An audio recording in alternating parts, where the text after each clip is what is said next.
What's going on? So we showed you the process. We did the bleach on there, 50% water, 50% bleach.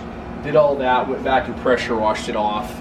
Now we got it all finished and it pretty much looks like a brand new fence. So now it's gonna get you ready to stain it, seal it, whatever you're gonna go with. We're gonna use Ready Seal from Home Depot, and we're gonna show you the next process. So watch what's going on. Both feels like home construction.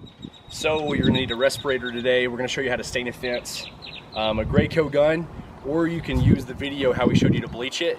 Those little bitty pump sprayers, you can actually use one of those to run your stain or your sealer through if you don't have a Graco. We're running this Ready Seal right here through, and this stuff works awesome. We use this on a lot of houses.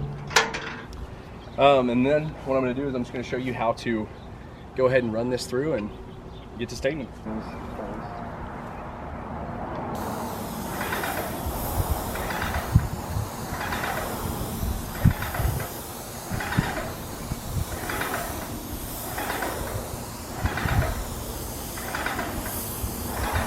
Okay, you move down just a little bit.